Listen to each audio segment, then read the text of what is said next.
record and then we'll okay. Hari Om Sabko, all of you, a very warm welcome and Guru Purnima ki sabko Mubarak. So let us start today's class. We are doing this on Nyaya Sutras. So we are on the fourth chapter, part 1. So total of 10 chapters, 5 full chapters divided into 2 parts each. So that is the structure of the Nyaya Sutras. Of course, we saw the structure. It is a pyramid. The first chapter is the smallest, then it starts increasing in size till the third chapter. The third chapter, part 1, part 2 are the largest, and then they start decreasing in the number of sutras. So this one, we are looking at the cause-effect relationship till now, fourth chapter, part 1, 47 we had seen. So just bring it up on screen and we'll just have a look at the 47th one and then we'll continue from there. Just have a look at the 46th one also, because this is where the argument starts. Kalantarena anishpattihi hetu vinashat. So, how do we decide that the fruit of any action is available to the person who has done the action? Because then after some time the cause itself has disappeared, then how can you say it will affect the cause? So the person doing the action, whether it is getting the attainment of heaven or there is the what we call the yajna phalam, all of these are available for that person or not. So we have seen that earlier also, that fruit is available in the next janma. The fruit accrues to the sukshma shariram and not to the stool shariram. The stool sharir does not go on to the next birth, and it is the sukshma sharir which is the abode of all our vasanas, and in that way our attachments to which is linked our joys and sorrows. So for that, the first answer was given is prang nishpattehe vriksha phalatvat syat. So we say that just like a tree, whenever it is nourished by different materials by which a fruit is produced, then in that way the tree is able to give the fruit as a sum total of all the raw materials that are available to it. So initially the tree is taking up all those materials, and then later on the karma phala or the fruit, in the case of the tree it is an actual fruit. So the fruit is produced by the tree after some time. So that is we have seen prang nishpatti. So before producing the fruit, the cause is there. The cause there. So we have here what we call multiple causes. Multiple causes, as it the water through which the tree is nourished. Then we have the soil through which the nutrients, the minerals are provided, and so all of these combined together to produce the food, that is the photosynthesis that happens in the tree through the leaves. Leaves also have their particular material, chlorophyll, through which the sunlight provides energy. And so all of these are together what we call combinatory causes towards producing a fruit. So all the causes are available in different ways. So, and later on also it is said that it is whatever the fruit is, you might say that the cause has been destroyed, but the cause has basically been changed into another form. Just like in the case of where the material cause is available all the time, like in the case of the mud or gold. From mud, you will make different different pots and pans and whatever objects. All of these, when the object is broken, they go back into the mud. That is, mud is available. Of course, it was available all the time. In the case of the tree or the fruit, that is produced from the five elements basically. So all those five elements combine together to produce the fruit. And ultimately, when the fruit also is enjoyed or eaten or destroyed in a way, then again it goes back to the five elements only. So the cause is always there, even though it is not available in perceived form. It is available in a changed form.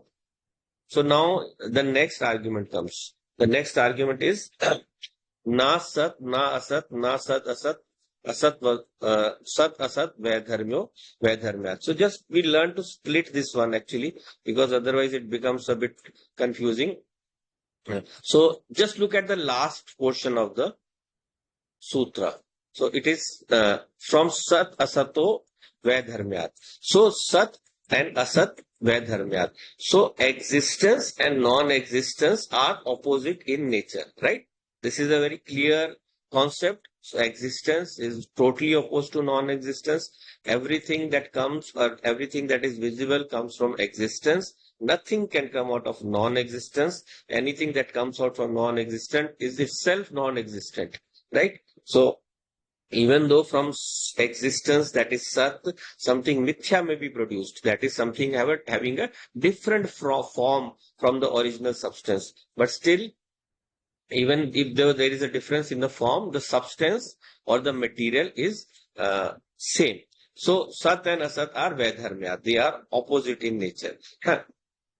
They are both having a different, totally different nature. So here he is saying, the opponent is saying, or an opponent view is being put forward, that the fruit that is produced, the karma phala that is produced, because sat and asat are opposite in nature, that fruit is na sat.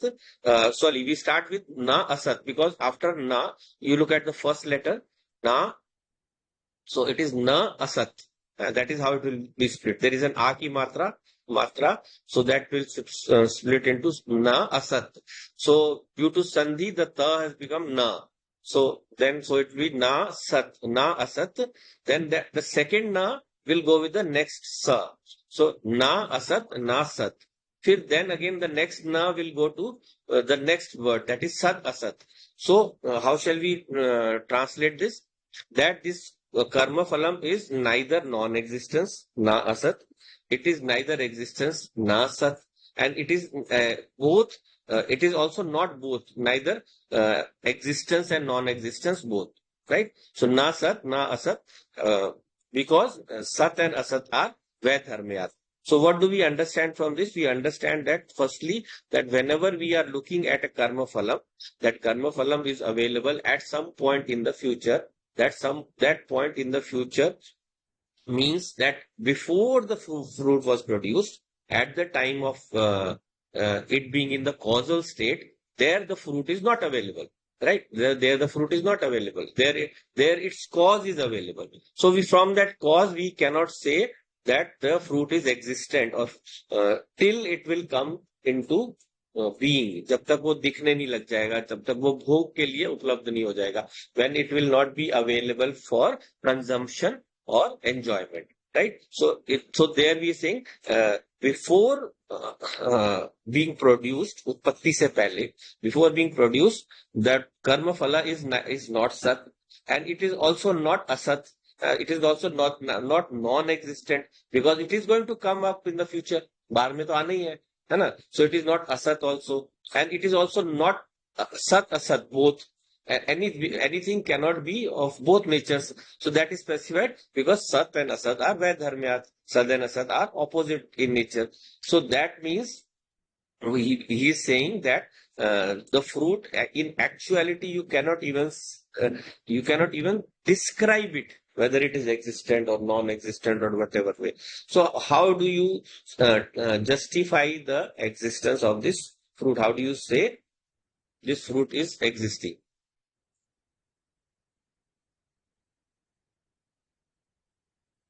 We'll go on to the next one, 49.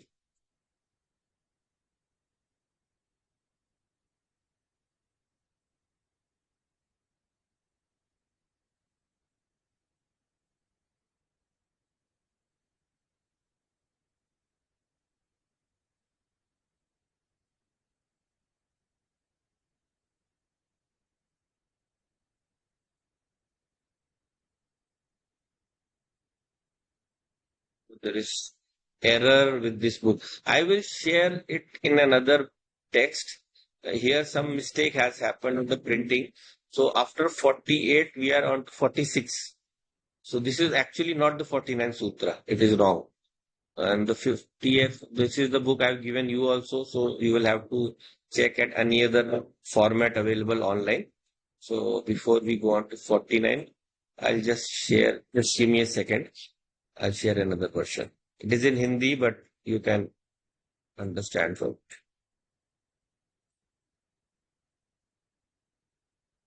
Okay. So this is the 49th Sutra. What does it say? प्राग उत्पत्ति है उत्पत्ति ही धर्म कर्म स आदित्य उत्पाद व्यय दर्शनात् उत्पाद व्यय दर्शनात्. So prag utpatte hai, before being produced, before the fruit was being produced, dharma karma saditya utpad. So it before being produced, that karma phalam is of the nature of existence, of the nature of production. That is, it has the capacity of being production. What does the word mean? The word here means that the fruit is actually, you are saying that fruit is not sad or asad or whatever, but we say it is in the unmanifest state. We say it is in the unmanifest. अभी वो व्यक्त नहीं हुआ है, अव्यक्त अवस्था में है. So धर्म कर्म साधित्य उद्धर्त, it is उत्पत्ति धर्म युक्त. It is of the nature of being produced. So utpad avyay darshanat, because it will also be produced in some time in the future, because it will also get destroyed in the future. So let us not look at just the fruit or its availability for perception. We have to understand that the fruit is in a potential state at one point. It is in a state of being manifest at another point, and also it will go away at another point. That does not mean that you can deny that such a fruit can be produced, right? So before being produced, the fruit is, even though not available for perception, it is in a potential form. Just like we saw in Tattva Bodha. So those we saw in the previous to previous class and also in the last class also. So there what happens in Karan Sharir or in the Karan Avastha, everything is there in the potential form. So it is not available for perception there, because all the thoughts are there in the form of what we call vasana. So the vasanas are in a mass of undifferentiated thought. The thought actually has not been produced. The thought will be produced when later on, when the body takes birth. So at that karan avastha, in that causal state, the object is in the what we call unmanifest state. But it is available. It is available. It can be. So just like in the mud, the pot is available in the unmanifest state. What is needed to make that manifest? It needs a intelligent cause. It needs a potter who will make it manifest, right? So in the case of karma again, what is the what is the intelligent cause, or what is the conscious cause? It is the doer. करता होना पड़ेगा ना, तभी तो कर्म फल मिलेगा, है ना? There has to be a doer, so that then only there will be a fruit of the action of the doer. So that doer will get a fruit. So the fruit is available in the unmanifest state, and it will later on come into manifestation. So the argument that is being said, that it is in neither existent nor non-existence, and neither both also, that existence, that argument does not hold.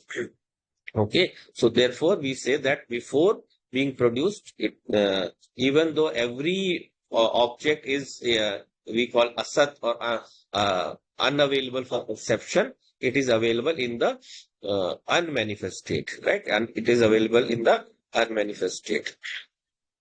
Okay. Do you want me to continue sharing the one with English translation? Is that easier? Or shall I keep sharing the Hindi one? English. English one. Okay, so I'll go back to the English one. The 50th we have, it is there. We'll just. Okay, so now this is the 50th one. Where is it? कहाँ पे है वो कर्म फल? So बुद्धि सिद्धंतु तदसत तत्सत. तो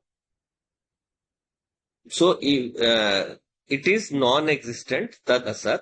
What is it establishing that? Buddhi siddhantu. Buddhi is proving it, siddha, to prove something. So something is non-existent, but its conceptual form is available in the intellect. So the buddhi, when it comes, so what is happening? There is first the Karan Shariram, then there will be that is the causal body. From it, the gross and subtle body will be produced, the Sukshma Sharir. So what is, there are 17 components of the Sukshma Shariram, but the one that controls everything, what is that? You have to remember it is the buddhi. So there are the five Gyanendriyas, there are the five Karmendriyas, there are the five pranas. So buddhi cannot control the pranas, but it controls their manifestation.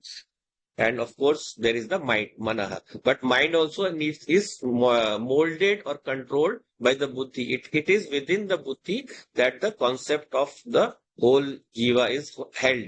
Even at the causal state, at the total state, at the level of the total universe, we have the term for that technical term, mahat buddhi. Mahat buddhi. So from prakriti, everything is produced, but next comes the Mahat Buddhi. With the Mahat Buddhi has the blueprint of the whole universe. From that again the whole universe will be manifest. So there then next come all the Tanmatras, the five elements at their very causal state. Where the five elements in the undetectable state which we call Tanmatra, and then the creation proceeds. Then the creation moves on from there. So here also we can take at the individual level. We don't need to go at the total level also for now.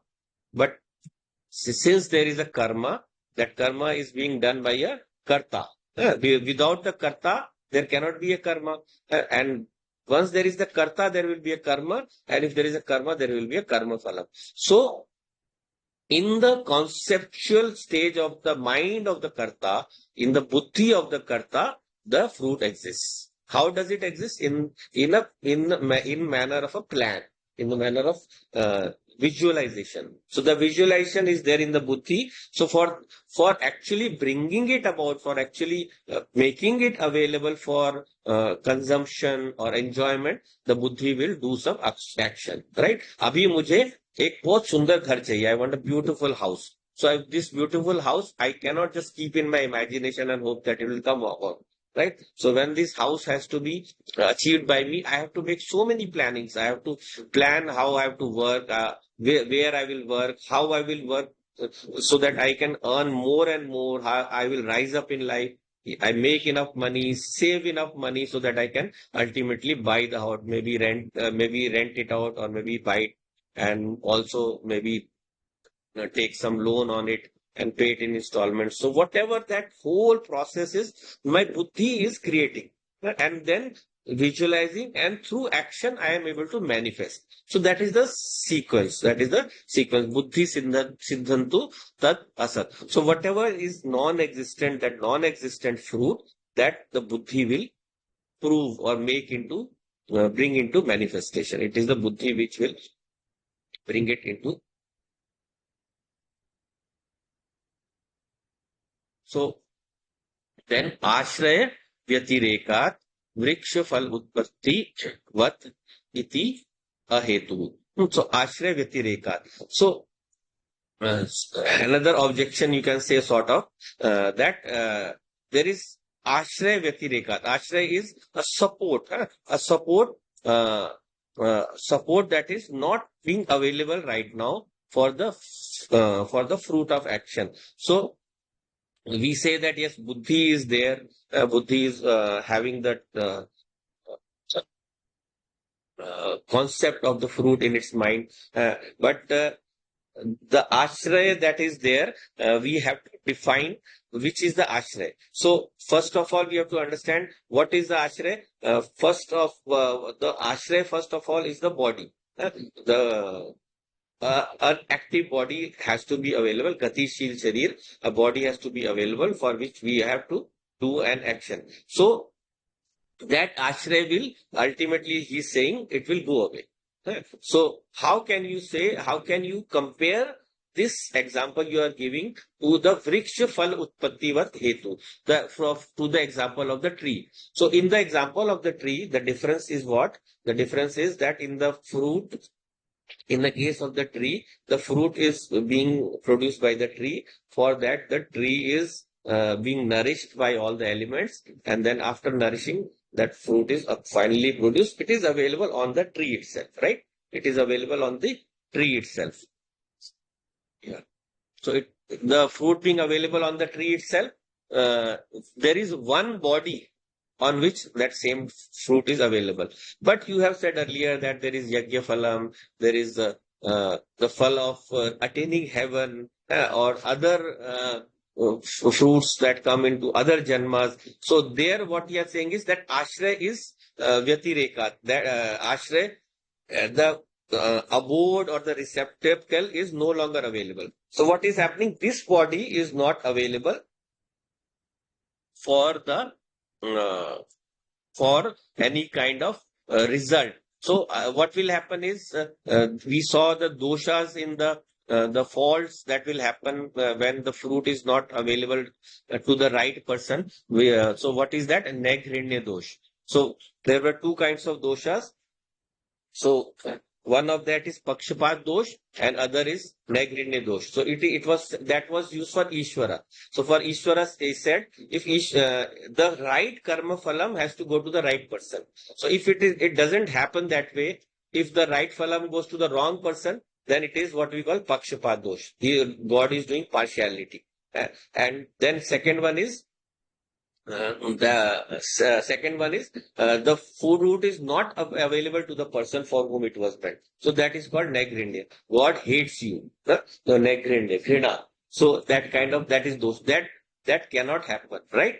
Because by the law of cause and effect, the fruit has to go to the person only, to whom who made the effort to get the fruit.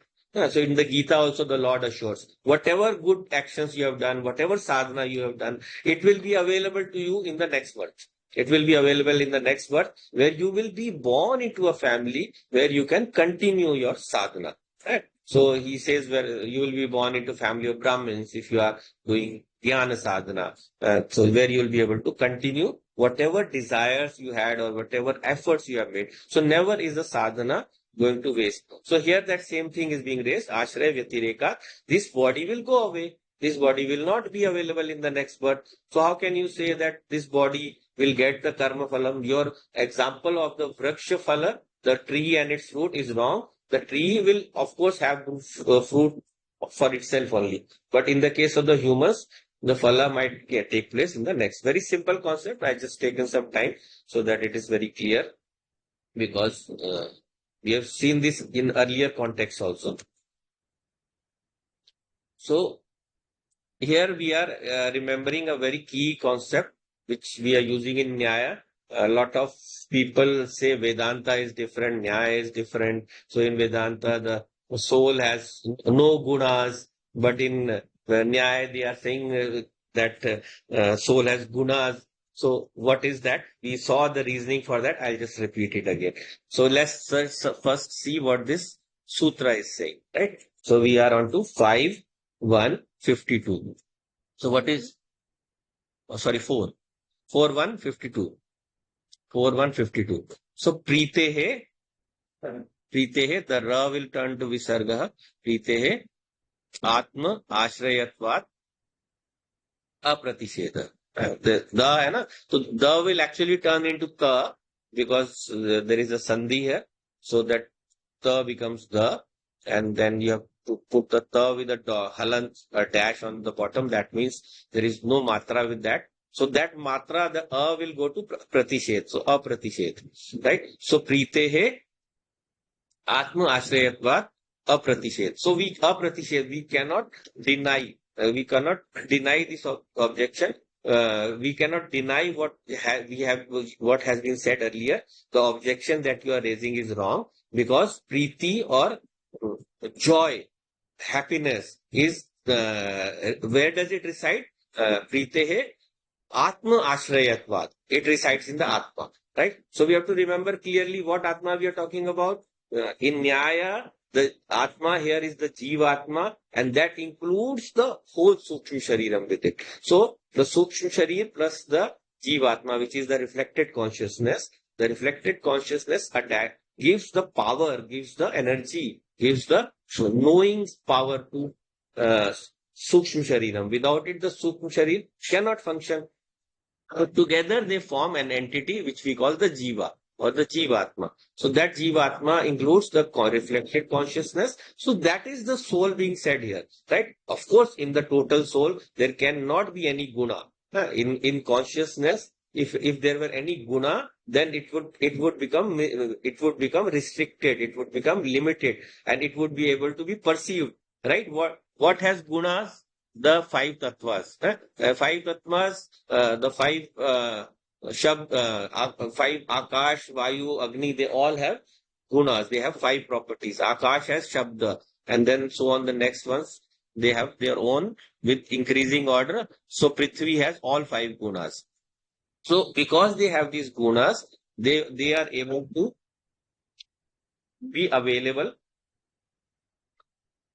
for perception, right? So the five elements are available for perception.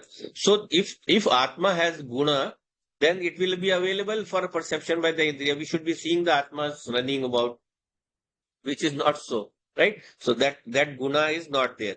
Of course, here the guna is very subtle. That guna is at the level of the mind, which is the joy.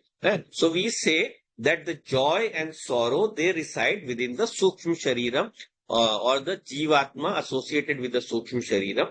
So that is why it is the Sukshma Shariram which will go, or the Jivatma which will go from this body to the next body, and that is the receptacle of happiness.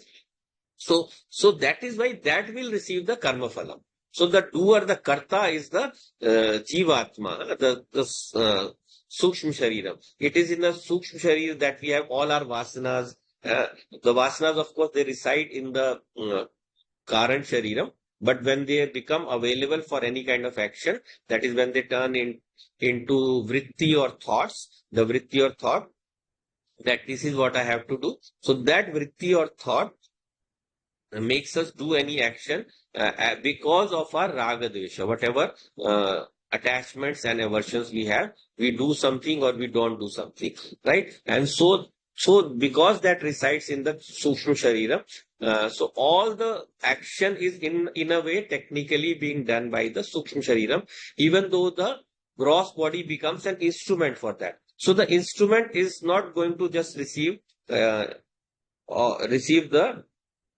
karma phalam.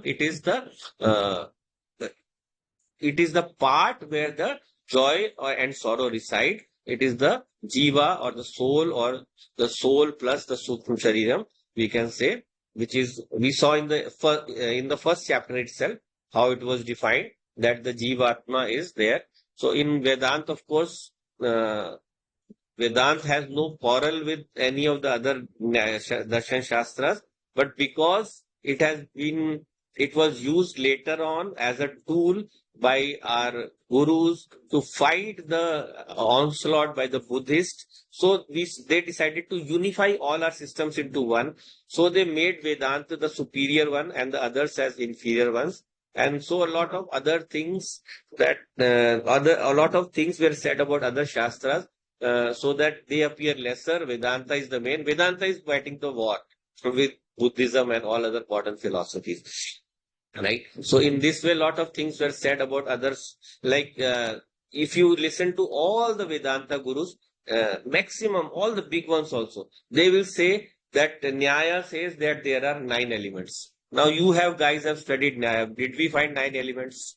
No. 9 elements are in Vaisheshik only. But still, it is something that was given by one Acharya, and the other repeated it, and so on and on. They didn't even bother to check what is written in Nyaya, or whatever be the reason, they didn't want. Because the reasoning is that they want to establish that thought as one major thought process. And so I've gone too much into history, but let us get back to this. So why this is the major difference. In Vedanta, it will be said that Nyaya is wrong, because in Nyaya, the Atma is said to be is treated like a substance, whereas Atma is not a substance. Atma is the subject. But actually, here in Nyaya also we saw in detail that Atma is treated as the consciousness, pure consciousness, how we can establish it. In fact, the whole of the logical process comes from Nyaya itself. And in Nyaya also, we have described a certain variation of that consciousness where it becomes associated with a particular body. And with that association, we give it a new name. So there also it is called Atma, but there it is the Jivatma. There it is the limited soul. So there is the limited soul and there is the unattached soul or the infinite soul. That is the difference. So in that limited soul, we have to be very clear. In that limited soul resides all our joys and sorrows, and that is why the karma phalam will go to the limited soul or the sukshma shariram. You can say for now it will go into the sukshma shariram, and the sukshma shariram will go to the next body. So there in the next body, it will receive the karma phalam. Okay, now a very simple or obvious kind of objection is being raised. 53. What is he saying? Putra, Pashu, Stri, Parichad, Hiranya, An Adi, Fal Nirdeshat. So all the what we call gross things, son, wife, cattle, your servants or attendants or whatever, then Hiranya, gold, then Anna, food, all these are described as the fruits or phala. So he's saying, you are saying that the soul is the receptacle of joy, but joy is not karma phalam. Karma phalam is all these putra, pashu, stri, and all these. So it is given in the Veda also, a lot of places that you do good karma and you will get a good wife, you will get a good your son, and all that. All that is described in detail, but it is not written joy. So that word is not there; it is missing. But of course, it is there in other places. So this is This is what we call selective bias. Selective bias is used to raise an objection that in the Vedas it is written that the fruit is all these tangible things, something that you can directly perceive or use or make make your source of enjoyment. So for that, what is being so tat sambandhat fal nishpattehe teshu falvad upcharah. So tat sambandhat. So we are saying, right? Of course, that is the phalam, but there is a sambandha. There is a association of joy with that, right? So, like let us say a putra can be a source of joy, and it can be a source of sorrows or any progeny or and that applies to any object, right? Any object can be a source of both joy or sorrow. So the karma phala has to be something desirable. Karma phala has to be something desirable. So phala nishpattehe teshu phalavad upcharah. It is looking like the sorrow or the joy that we are talking about is like a phalam only. Phalavad upchar. You have to understand it like a phala only. Because the objects they give joy. It is the objects that they give joy. So the objects are mentioned as sources of joy. It is not the actual object itself, which is the karma phalam. The karma phala is joy itself. In reality, the fruit is happiness only. But we give the name fruit so that we can express it as something tangible to a person like a son, wife, etc., which is given in the previous sutra, whatever you have said. So he's saying, in actuality, the happiness is the actual fruit only.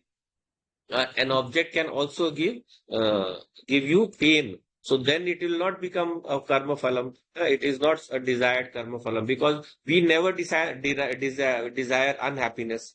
Our nature is of happiness. Atma, the nature of Atma is joy. So we will never desire to have unhappiness, right? Whatever is the source of unhappiness, we will develop dvesha towards it. We will try to keep it away. Don't want it as a karma phalam. So that is what is being said here. That you are saying that the karma phalam is these tangible objects of the world, but those tangible objects also bring us joy, and that is all why they are considered as the karma phalam. So now the nature of this pleasure we are coming into. So that previous topic of karma is over. So we are looking into the next one. So vividh badhana yogat dukkham eva janam utpatti. So whenever we are born, whenever we are born, janma utpatti, vivid bhadana yoga, receive lots of pain. So it is because there are so many distresses, so many pains that we come across. So this life itself is dukkham eva. This is what we call a key sutra for developing vairagyam. So here it is said, you are saying that we have established for now that karma phalam, karma is for the sake of pleasure only. But when we come into the world, then whatever kind of joys we attain, they are also transient, temporary, or short-lived, and they will again go away, and then again there will be pain. So life is a series of pleasures and pains, but but for us, the temporary pleasures are also equivalent to pain itself. So that is why even though we do karma phala for pleasure, we should slowly start focusing on increasing our vairagya, because this world is a series of getting trapped into a series of pains and pleasures. The pleasure themselves are also pain. It looks like a negative viewpoint, but it is necessary for us to stop going into this cycle of birth and death, birth and death, birth and death, again and again. This cycle has to be broken. This can be broken only by knowledge, by understanding my true nature. Once my true nature is understood, that I am the infinite Atma, this cycle will be broken. So this cycle is actually of pain only, that is being said in the sutra. Vivid Bhadna Yoga, Dukhameva. It is Dukha only. Uh, this whole world of existence, being born and being sustained and then finally dying, it is a pain only. And then just the next one, na sukhasya antarala nishpatte. So pleasure is there. Sukhasya is there, but antarala nishpatte. It is produced at antarals, at intervals, at regular intervals. So even though pleasure is there, that also is temporary. We can take a reverse philosophy for, bearing with the hard times, that nothing is permanent. So this too shall go away. You must have heard about it. This too shall go away. So there is a hard time in your life, that will also go away, and good times will come. But for a sadhak, what does a sadhak look? He looks at everything as producing pain, and everything as uh, what we call sansara dukkha. Everything is sansara dukkha. So what does he do? In the times of pleasure, he remains equanimous. He doesn't go overboard. He enjoys normally everything. He enjoys with a smile. Everything good comes. But anything bad comes, he also takes that as his sadhana. It also takes that as his sadhana. I have to remain strong. I have to pass through this. If I overcome this pain, it will not come again. Right? So pain comes to us again. Why? Because we are unable to deal with it. So the universe tests us again and again till we are able to overcome. So those situations keep coming, right? And so that is why whenever a bad situation comes, we should treat it as an opportunity to uh, destroy our karma phalam, to cut away our karma phalam, to reduce our karma phalam, so that the situation that has arrived, when conquered, will not bother us again. Because once we rise above a certain threshold, then that threshold becomes a new normal for us. That threshold becomes new normal for us. And we are able to move into much higher states of reality or existence, or much higher states of mind, right? So the more higher the mind reaches, it reaches into the highest, which is sattva. And then from sattva, it goes into the final state, which is beyond the three gunas. We move beyond the gunas. So first, to reach into sattva, we have to toughen our mind, right? So we have to look at all the joys and the sorrows of the world as sorrow itself, as something that has to be escaped from, something that we don't need to be tied on. Not escape in the sense that I want to run away from something, but in the sense that I don't want to be tied to all of these. I don't want to become a slave of all these karma phalams that are coming in the world. I don't want to keep producing karma phalam. By knowledge, all that is destroyed, right? So this will continue more in the next class. I think Manisha has to leave a bit early today, so she has left already. Okay. So I think we'll continue the rest of it in the next class, right? Om Purnamadah Purnamidam Purnat Purnamudachyate Purnasya Purnamadaya Purnameva Vashishyate Om Shanti Shanti Shanti Hari Om Shri Guru Pyo Namaha Hari Om